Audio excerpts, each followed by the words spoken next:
Ok. Este canal lo encontré hace unos meses. Está,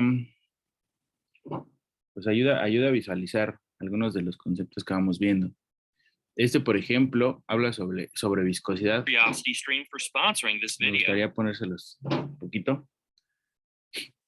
Aquí primero empieza hablando, bueno, empieza haciendo una comparación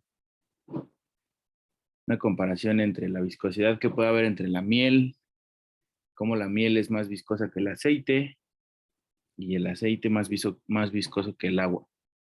En teoría, aquí lo que representan estas tres figuras, bueno, estos tres frasquitos, es una aplicación de una fuerza similar a estos tres tipos de fluidos, o estos tres fluidos más bien, y como, por ejemplo, aquí no estoy seguro cuál sea aceite y cuál sea miel, supongo que este es miel y que este es aceite, no se nota mucho la diferencia, pero por ejemplo, en el caso del agua, si ustedes se dieron cuenta, en el momento en que cae el chorro, eh, aquí brinca el movimiento, bueno, choca el agua, la parte del agua brinca y entonces el movimiento que se genera aquí es mayor que el que se genera en estos frascos de la derecha.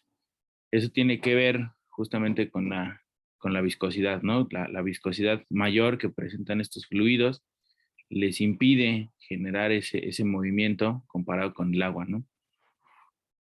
Luego, en esta representación, esta me gustó, justamente porque hace hincapié en ese perfil laminar que se forman los fluidos cuando se están moviendo.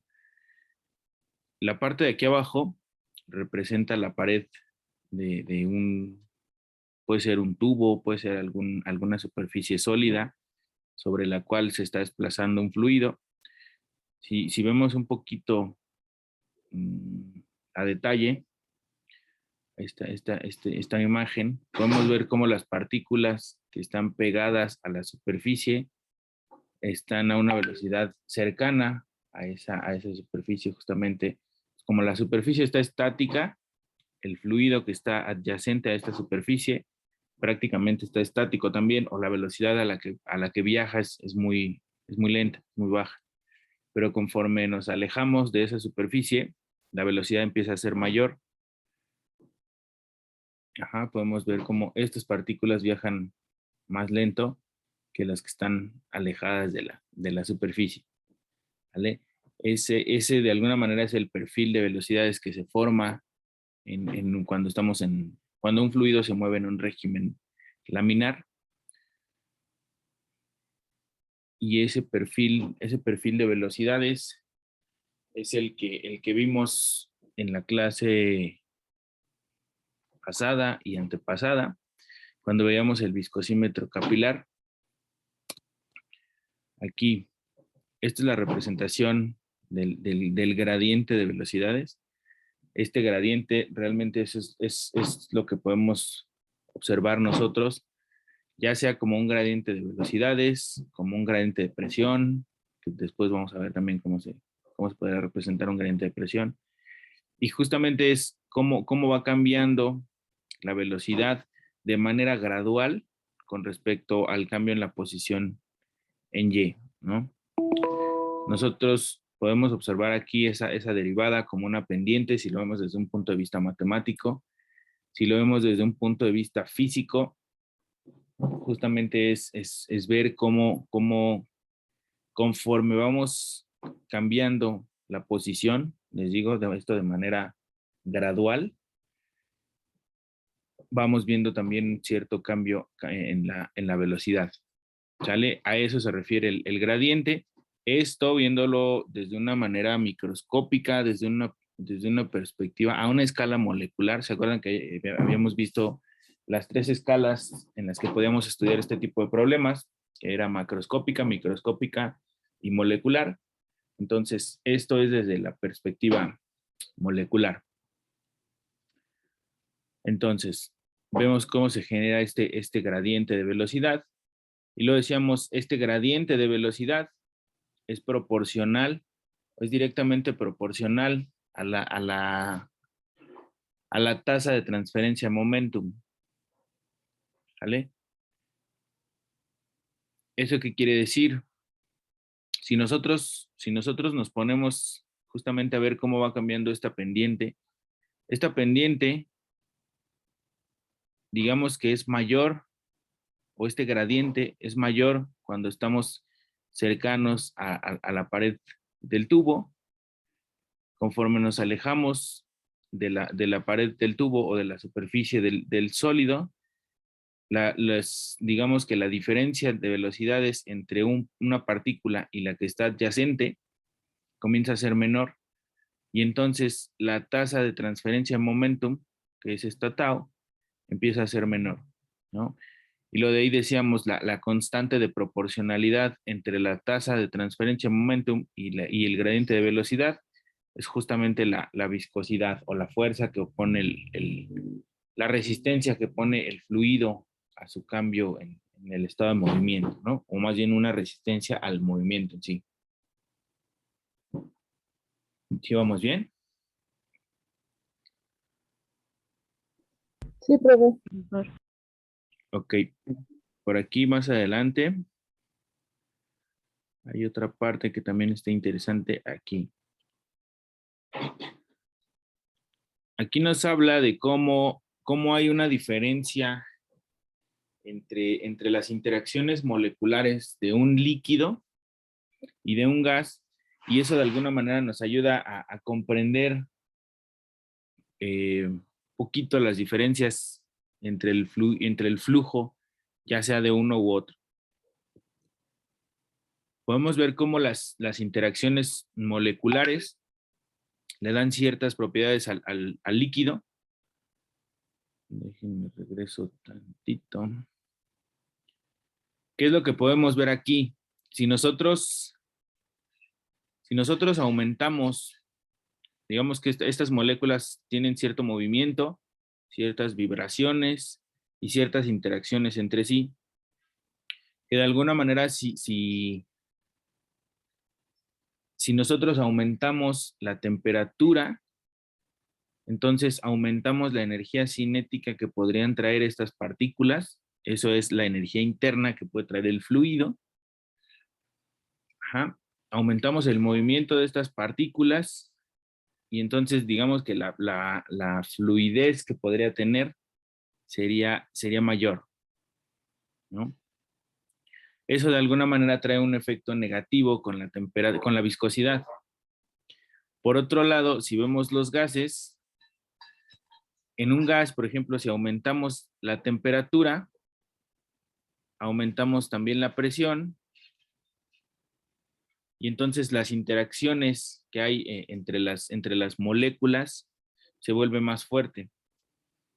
En el caso de los líquidos, si aumentamos la temperatura y aumentamos la energía cinética, debilitamos esas interacciones, como que las separamos, hacemos que esa interacción sea menos fuerte y en consecuencia podemos hacerlo fluir con un menor trabajo. En el caso de los gases, si aumentamos la temperatura, aumentamos la presión, aumentamos la interacción entre las moléculas, y entonces eso de alguna manera trae un efecto negativo con respecto a la facilidad de movimiento, o un efecto positivo con la viscosidad. ¿Sí vamos bien? Sí, profe. Sí, Ok. profe. Entonces, eso se ve justamente en las ecuaciones que habíamos visto la semana pasada, o en las funciones que veíamos sobre la dependencia de la viscosidad contra la temperatura. ¿Sale? Esto lo van explicando un poquito más a detalle en el video. Pero bueno, la idea de esto era que lo vieran así, con alguna herramienta visual. Obviamente esta gráfica que se ve acá, por un lado representa cómo la viscosidad de los líquidos disminuye con la temperatura, mientras que la viscosidad de los gases aumenta con la temperatura. Pero aquí bueno, aparentemente estaríamos hablando de escalas similares para la viscosidad, hablando de líquidos y gases. Eso no es cierto, esto simplemente es una representación visual. Pero lo que veríamos, si graficamos en una misma figura, pudiéramos graficar la viscosidad de un líquido contra la de un gas, a lo mejor veríamos esta tendencia para el líquido, pero en el gas simplemente veríamos una línea que se sobrepone al eje. Y no es porque sea cero, simplemente es porque la escala es completamente diferente. Y entonces digamos que esta viscosidad para los gases, como que le hacen un zoom para que se vea en la misma escala que la de los líquidos y pueda ser más fácil visualizar los cambios con respecto a la temperatura. ¿Sale? Entonces, bueno, aquí más o menos va explicando cómo se comporta uno u otro. Estos son los modelos que habíamos visto la semana pasada sobre cómo evaluar la función que tiene la viscosidad con respecto a la temperatura. Esta si gustan, bueno, si quieren checar estos parámetros, están en las presentaciones que habíamos visto la semana pasada. Y bueno, aquí concluyen con este número dimensional, este número que es el número de Reynolds. Este número de Reynolds nos dice cómo se comporta un fluido que está en movimiento. Dependiendo la velocidad a la que se mueva un fluido, que tiene ciertas propiedades como densidad y viscosidad, que se está moviendo a lo largo de un tubo con una cierta longitud. Entonces, dependiendo las propiedades del fluido y qué tan rápido se mueve ese fluido, vamos a tener una proporción de fuerzas denominadas inerciales y viscosas, y la proporción entre estas fuerzas nos va a decir cómo es que se comporta, cómo es que se mueve este fluido. Si está en un régimen laminar o está en un régimen turbulento. ¿Vale? Eso lo vamos a ver más a detalle después. Pero bueno, aquí la idea era hacer una representación gráfica, una representación visual de lo que es la viscosidad y cómo brincamos de esta viscosidad o cómo lo describimos a través de interacciones moleculares. ¿Sale?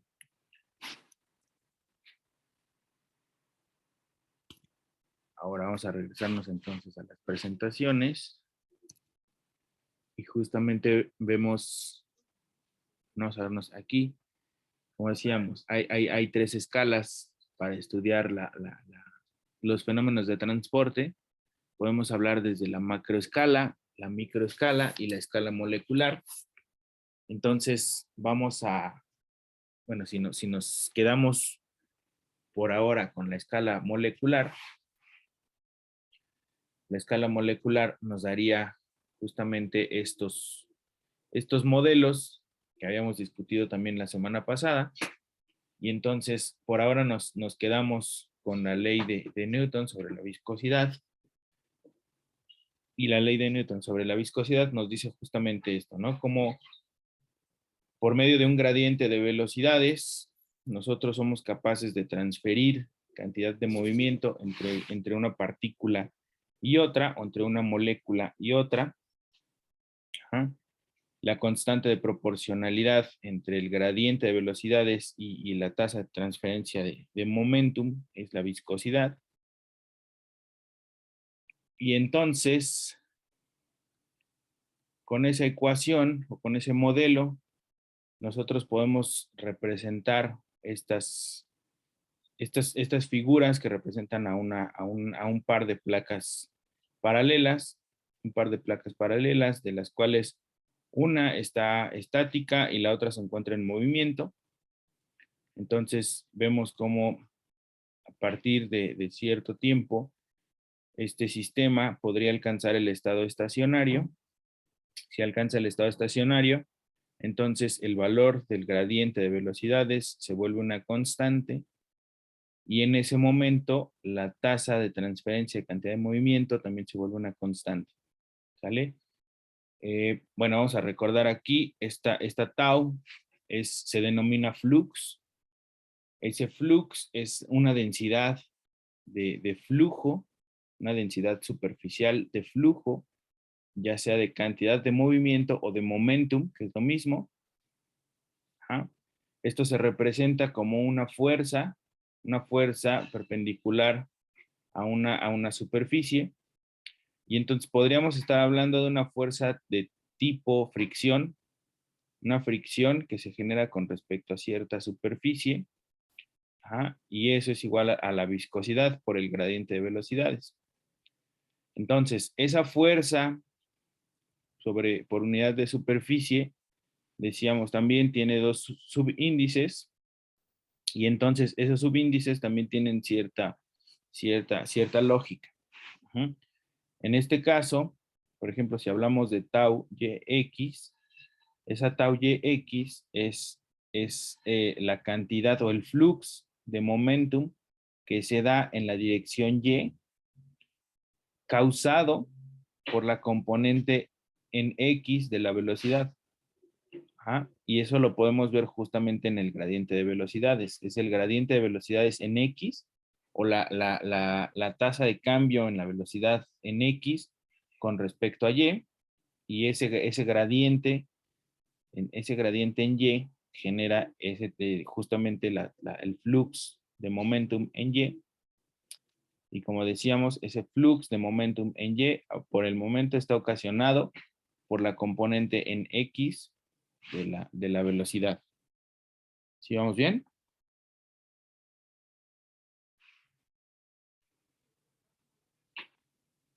Sí. Ok, gracias. Entonces, de manera general, hasta aquí simplemente vemos la componente en Y de tau asociada a la componente en X de la velocidad. Si lo queremos representar de manera general, simplemente nos vamos a una tau, subíndice IJ, y es lo mismo. Es el flux de momentum en dirección Y asociado a la componente en J de la velocidad. ¿Vale? Y entonces, esta XI o esta BJ tendría tres componentes. Tendría la componente X, la componente Y y la componente Z. Ujú.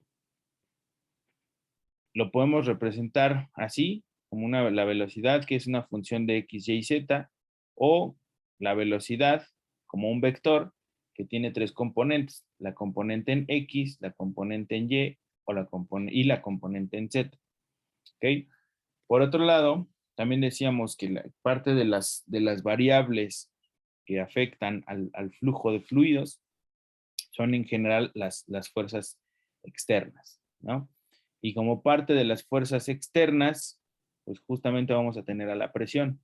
Ahora, la presión es una variable escalar, y entonces esa presión como una variable escalar la tendríamos que multiplicar por esta delta subíndice I para darle componentes vectoriales, y entonces el producto P delta I ahora sí se vuelve un vector, y ese vector tiene una componente en X, en Y y en Z.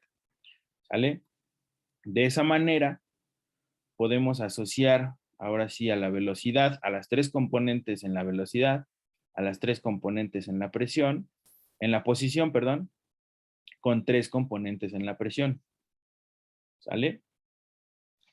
Y esto, de alguna manera, nos permite generar un elemento diferencial de volumen, como el que vemos en la imagen, y ese elemento diferencial de volumen nos permite evaluar a las partículas de fluido que pueden ir en movimiento, y ese movimiento obviamente va a estar asociado a la presión que se está ejerciendo sobre el mismo. ¿Sale? Hemos mencionado que hablamos de una superficie perpendicular. Esto quiere decir que si vemos la dirección de la presión va en dirección X, y entonces la cara perpendicular al flujo o a la fuerza, más bien, sería justamente la pared con la que choca de frente, ¿no? La pared compuesta por Y, o el producto de Y por Z, ¿vale? Entonces, en este caso, podemos ver cómo el flux de momentum en X está vinculado con la componente en X de la presión, ¿sale? Ahora, esta tau X, si la asociamos con esta tau IJ, podemos ver que aquí tiene dos componentes, y IJ, aquí nada más tiene uno. ¿Eso qué quiere decir? Que estamos hablando el flux de momentum en dirección X, pero ese flux de momentum en dirección X va a estar asociado a las tres componentes de la velocidad, ¿vale?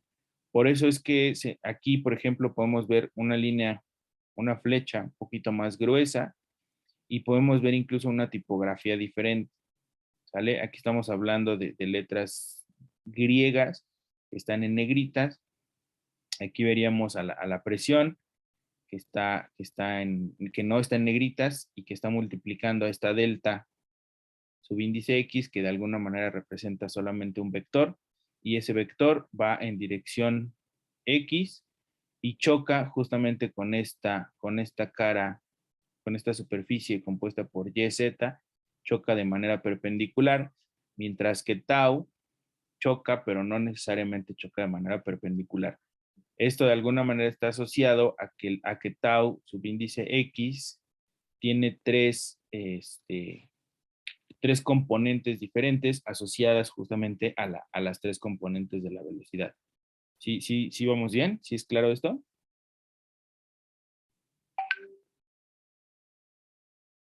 Sí, profe. Ok. Lo mismo sucede con la cara perpendicular a Y y con la cara perpendicular a Z. ¿Sale? Nosotros veríamos cómo la componente en Y de la presión en la figura del medio choca de manera perpendicular con la cara compuesta por XZ, y luego vemos aquí igual al flux, a la componente en Y del flux de momentum, que a su vez también tiene tres componentes que están asociados a las tres componentes de la velocidad, y lo mismo con Z, ¿sale? Entonces, eso nos permite describir el flux de cantidad de movimiento o el flux de momentum asociados a un mecanismo molecular, ¿vale? Ahora, la sumatoria de estas dos, o la contribución de estos dos tipos de fuerzas, las fuerzas viscosas y las fuerzas externas asociadas a la presión, nos va a permitir definir un parámetro que está asociado justamente al transporte molecular. Y entonces, el transporte molecular tiene justamente esas dos componentes: la componente de los esfuerzos moleculares, que es esta tau, y la componente de las fuerzas externas. Ahora, en la diapositiva anterior, multiplicábamos a la presión por un delta I, y decíamos, con eso le vamos a dar una componente o un carácter vectorial. En este caso, ya hablaríamos si esta tau subíndice IJ, que decíamos proviene de un producto diádico entre dos vectores, y ese producto diádico nos da un resultado, nos da como resultado un tensor. Ese tensor está asociado a tres componentes para I y tres componentes para J. Entonces, al ser un producto, nos da un tensor de 9 componentes, y entonces con la presión tenemos que hacer ahora algo similar, tenemos que multiplicarlo por una componente tensorial, y esa componente tensorial es la delta de Kronecker, es esta delta y subíndice IJ, ¿sale? Entonces, una vez que generamos esas dos componentes, podemos definir ahora sí la tasa de transporte de cantidad de movimiento por un mecanismo molecular, donde esa transferencia de momentum molecular tiene la componente de la presión y la componente de los esfuerzos inerciales, ¿no? Luego, esta delta de Kronecker puede tener dos valores. Puede tomar el valor de 1 si I es igual a J, y puede tomar el valor de 0 si I es diferente de J. ¿Eso qué quiere decir? Cuando estemos hablando de phi XX, esta delta de Kronecker vale 1. Si hablamos de pi, YY o pi ZZ, entonces esta delta de Kronecker toma el valor de 1. Si no, entonces toma el valor de 0. Y entonces, si ponemos esto en una matriz de 3×3, resulta que los elementos de la diagonal de esa matriz tienen un valor de 1, y los elementos que están fuera de la diagonal tienen un valor de 0. ¿Sale? Entonces, los elementos que están en la diagonal comprenden a estos dos términos, mientras que los elementos que están fuera de la diagonal solamente comprenden al término tau. ¿Sale? Ahora, si desarrollamos esos 9 términos, lo que tendríamos es lo que está en esta tabla, en esta figura. Podemos ver cómo el término pi, subíndice X, tiene solamente a la componente en X para la presión y la componente en X para tau, pero lo que decíamos hace ratito, tienen una tipografía diferente, son letras griegas que están en negritas, que representan a esas 3 componentes vectoriales agrupadas en una misma, pero que si las desarrollamos, ahora tendrían entonces esta otra tipografía, que es pi subíndice XX más pi subíndice XY más pi subíndice XZ. ¿Vale? Si lo desarrollamos todo en sus 3 componentes, entonces le quitamos esta tipografía en negritas y lo vemos ahora de manera extendida. ¿Sale? Estos componentes que vemos aquí son justamente los componentes que mencionábamos de la matriz de 3×3. ¿Sale? Los elementos de la diagonal de la matriz son estos subíndice XX, YY y ZZ. Decíamos, cuando están estos componentes de la diagonal, entonces la delta de Kronecker vale 1 y tenemos aquí la contribución de la presión.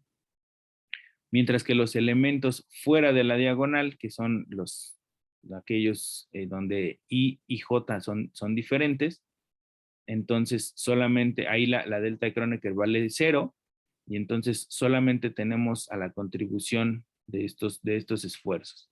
¿Sale?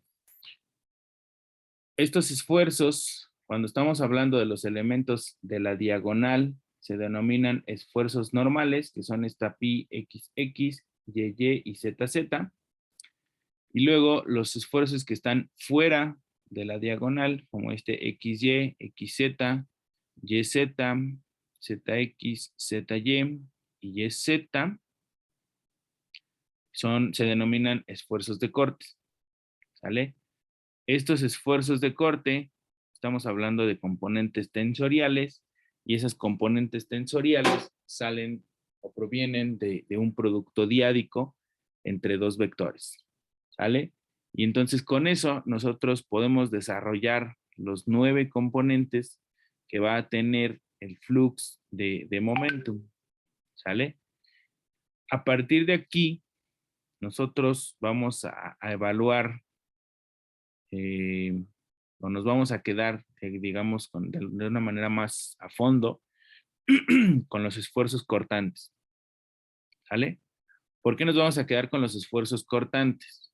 Bueno, esta parte de aquí abajo es, digamos, la manera desarrollada de ver estas componentes que están aquí en la tabla.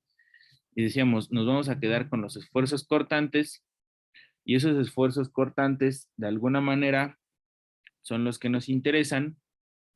¿Por qué? Si nos regresamos justamente al video que veíamos al inicio, este video al inicio, o más bien este video que nos representa justamente el flux de momentum, nos habla de cómo una componente en la velocidad genera un esfuerzo de corte en una dirección perpendicular. ¿Sale? Aquí podemos ver, vamos a imaginarnos que estamos viendo la pared de un tubo, que digamos que una línea horizontal representaría lo largo del tubo, y entonces el fluido se va moviendo a lo largo del tubo, tiene una componente que puede ser en Z, si nos vamos a coordenadas cilíndricas, y esa componente en Z de las coordenadas cilíndricas va a generar ciertas fuerzas de fricción con respecto a la pared del tubo, ¿sale?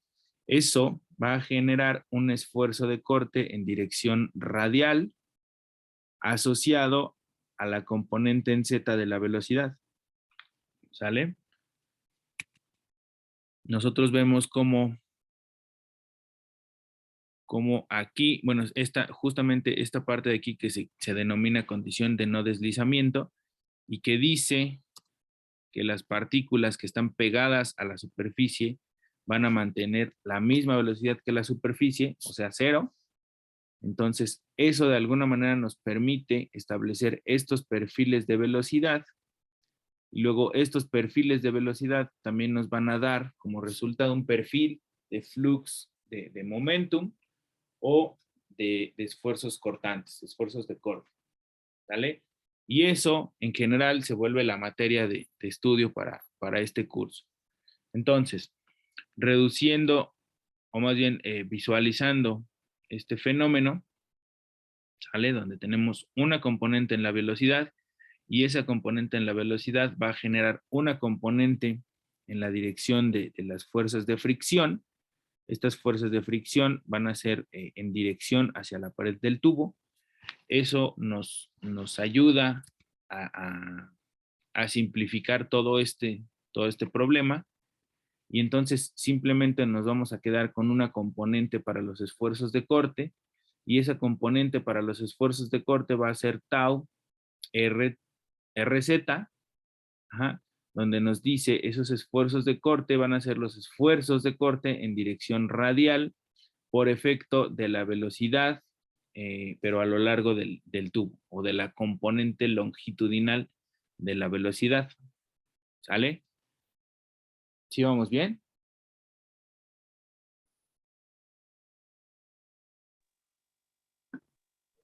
Sí. Ok, ¿no hay dudas?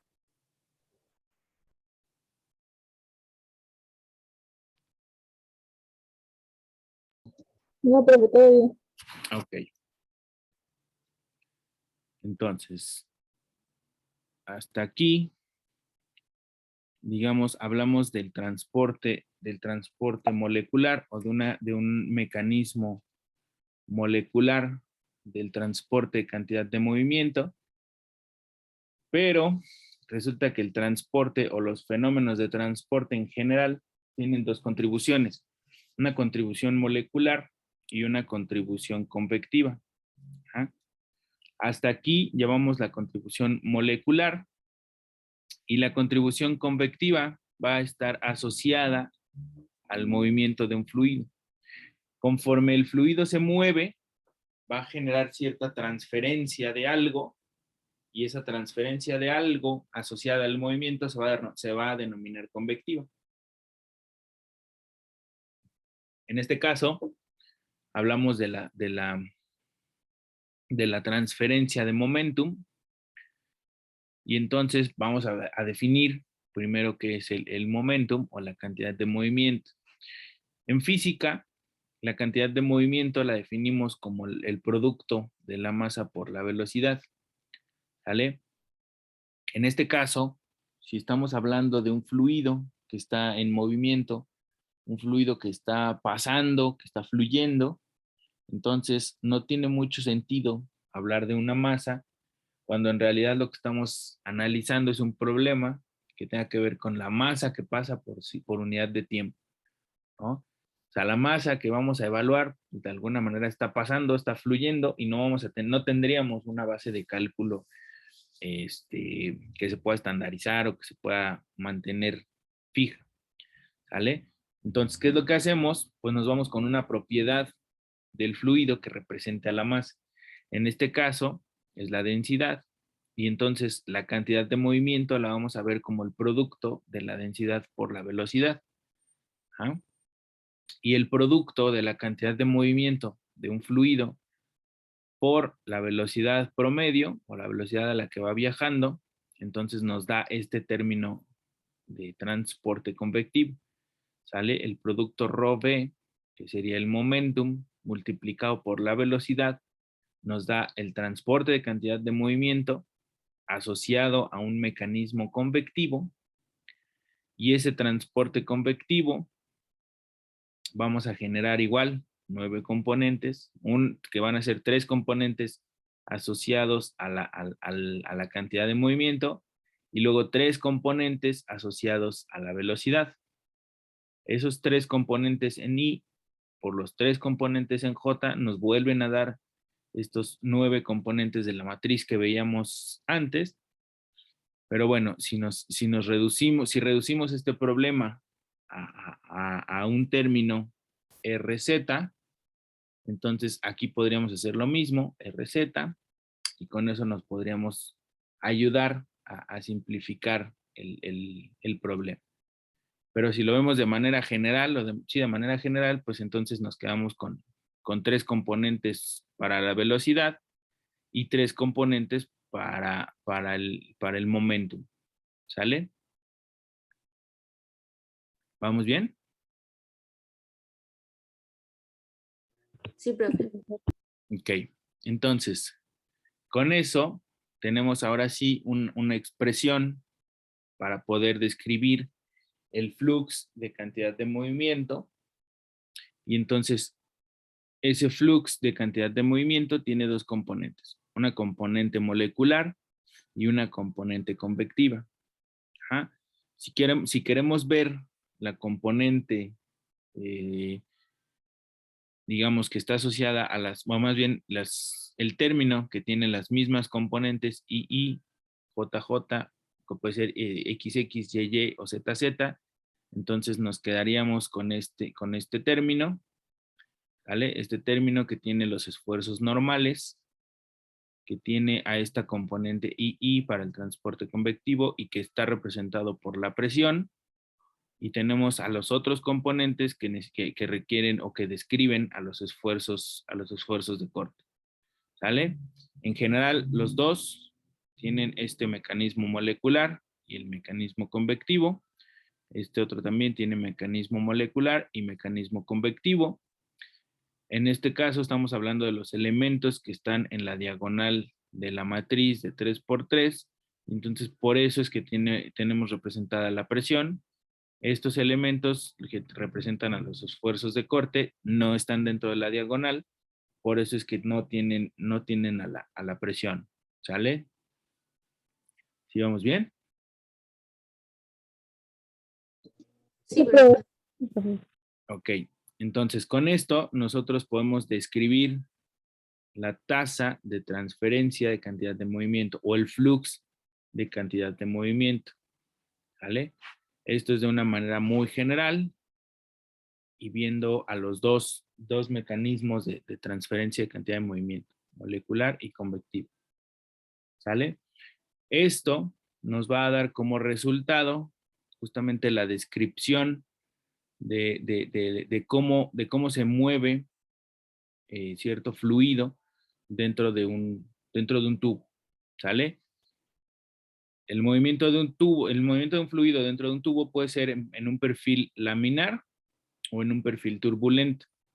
¿Sale? Ahí era donde llegaba el video que estábamos viendo sobre el número de Reynolds, y es que el número de Reynolds, a partir de 0 hasta cierto número, que es 2100 más o menos, podemos ver un tipo de flujo que tiene que ver con este mecanismo molecular, con este régimen laminar, perdón. Y ese régimen laminar lo que nos va a decir es que las partículas que salen aquí al centro del tubo no se van a mezclar con las partículas que están adyacentes hacia la parte exterior. Mientras que el flujo turbulento no tiene ese patrón de flujo homogéneo, donde todo va en la misma dirección. Aquí podemos seguir una partícula y esta partícula puede moverse hacia el exterior o hacia el interior, formar ciertos remolinos, ciertos perfiles de retromezclado, y entonces eso va a generar que las partículas que salen aquí al centro terminen viajando a lo largo de de todo el tubo, yéndose en dirección longitudinal, pero también en dirección radial. ¿Sale? Esto de alguna manera nos sirve para saber bajo qué condiciones debemos operar un proceso. Si nosotros queremos que el fluido se mueva en un régimen suave, que no haya retromezclado, que no haya interacción entre las partículas, digamos que necesitamos generar un flujo suave, entonces nos vamos a mover en este régimen laminar. Pero si nosotros queremos que dentro de ese flujo también haya un mezclado, entonces necesitamos generar un régimen en el que las partículas del mismo fluido se vayan mezclando unas con otras, y entonces si generamos este perfil turbulento, el mezclado se puede volver más eficiente. ¿Sale? Permítanme tantito.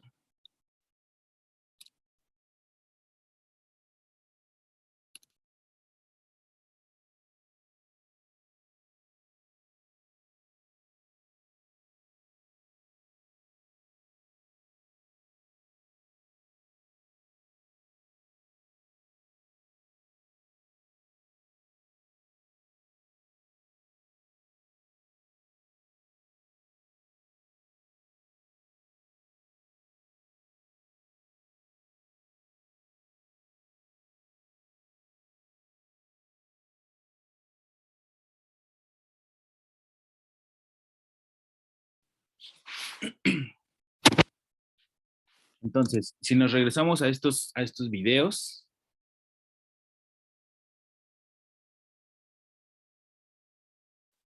aquí hay otro que justamente nos habla de las diferencias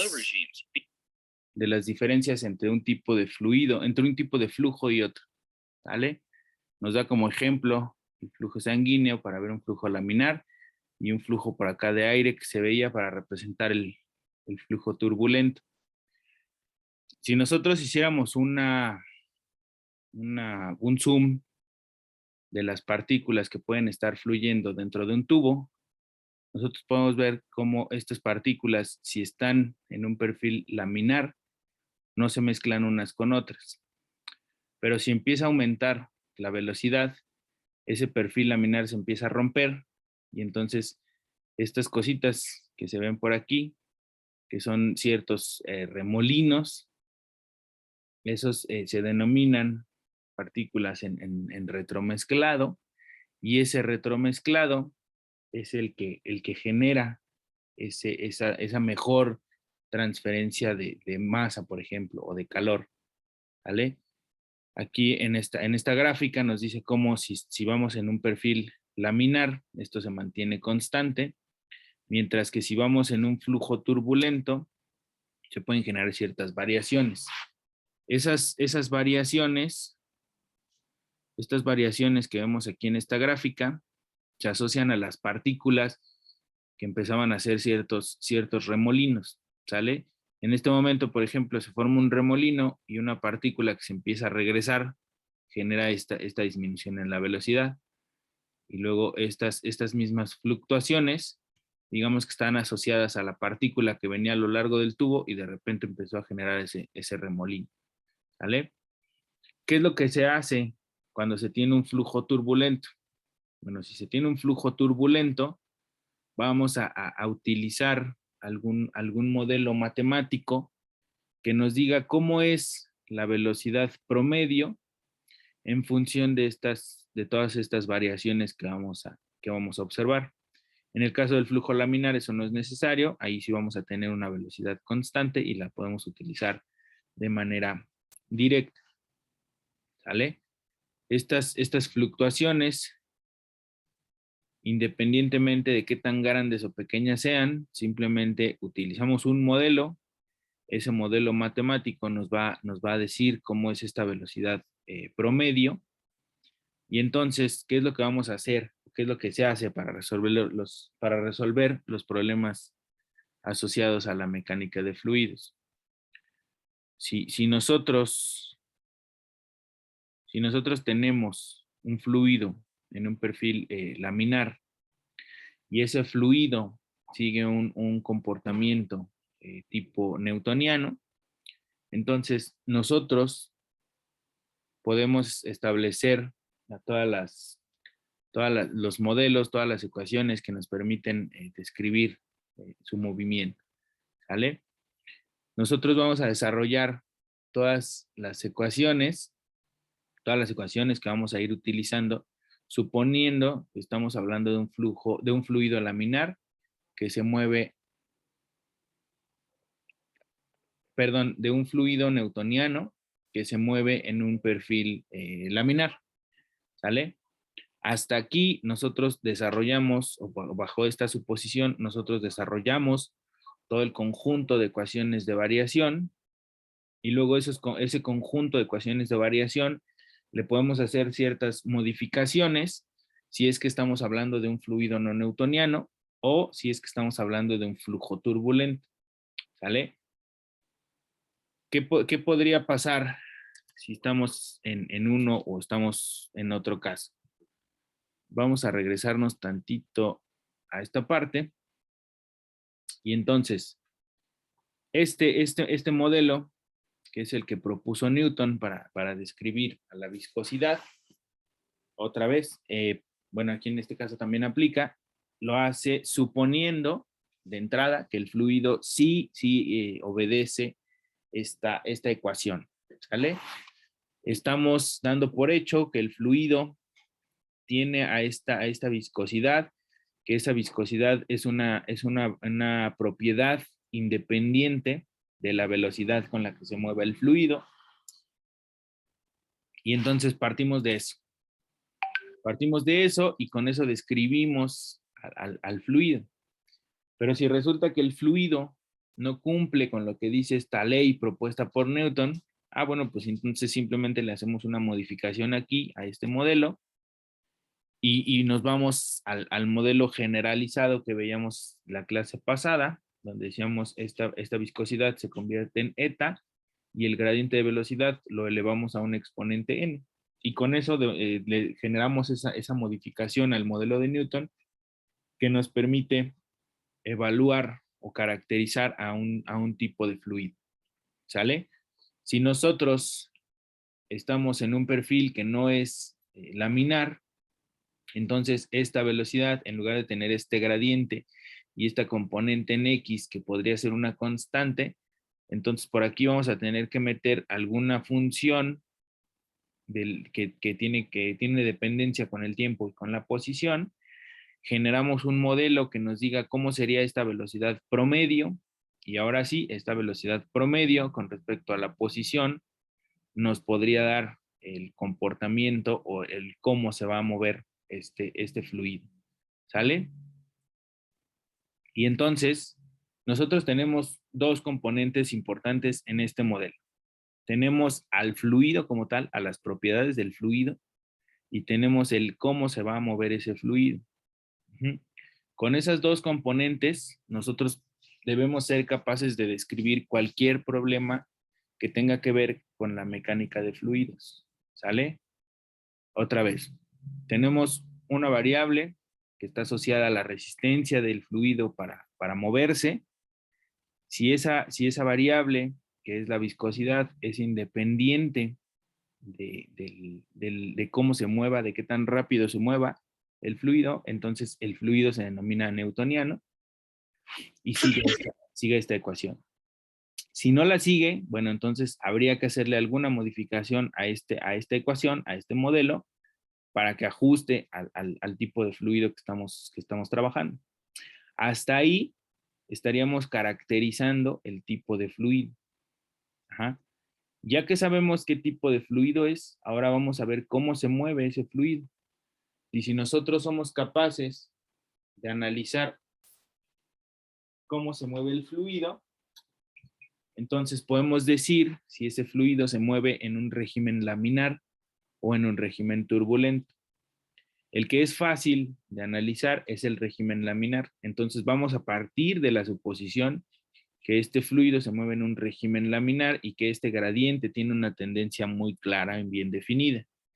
Si no es así, bueno, pues entonces generamos alguna modificación a este gradiente, le metemos alguna función con respecto a la posición y al tiempo, y nos vamos ahora a un perfil turbulento. Ese perfil turbulento va a generar una función o va a utilizar una función, una ecuación que nos diga cómo va a ser esta velocidad en promedio, y con esa velocidad promedio, otra vez volvemos a hacer los mismos cálculos que vayamos obteniendo a partir de esta misma ecuación. ¿Vale? Bajo esos dos supuestos, bajo esas dos suposiciones, nosotros vamos a ser capaces de generar un balance, de establecer o de definir un balance de cantidad de movimiento, y para ese balance, para generar ese balance de cantidad de movimiento, vamos a partir de estos mismos elementos diferenciales de volumen. ¿Vale? Aquí es donde va a entrar esa capacidad de abstracción, esa capacidad de imaginarnos cómo podemos microscopizar un pedacito de fluido que va corriendo a lo largo de un tubo. Y como decíamos en la primera clase, nos vamos a regresar a los conceptos que veíamos de balances de materia y energía, pero ahora ya no vamos a ver un proceso como tal, sino nos vamos a centrar en una partecita de algún tubo, de algún equipo, lo que sea, y en esa partecita vamos a generar estos balances que pueden ser de cantidad de movimiento, de masa o de energía. ¿Sale? Esta parte de los elementos diferenciales de volumen es importante que vaya quedando clara desde ahorita, porque ese elemento diferencial de volumen que vamos a evaluar aquí en este curso es el mismo que van a evaluar en el siguiente para establecer un balance de calor, o en el que sigue para establecer un balance de masa, y lo que vaya quedando claro desde ahorita les va a ser fácil para los otros dos cursos, o lo que les vaya quedando a medias desde ahorita también se les va a ir complicando en los otros dos cursos. ¿Sale? ¿Hasta aquí alguna duda? No, ninguna. Ok, vamos a dejarle aquí. Con esto ya pasaríamos justamente a cómo establecer un balance de cantidad de movimiento, pero para no dejarlo a medias, mejor lo dejamos así, y mañana vemos esa parte de los balances, y yo creo que el jueves nos ponemos a resolver problemas de lo que hemos visto en estas 2 semanas. ¿Sale? Sí, profe. Bueno, Sí, profe. Sí, profe, gracias. gracias a ustedes.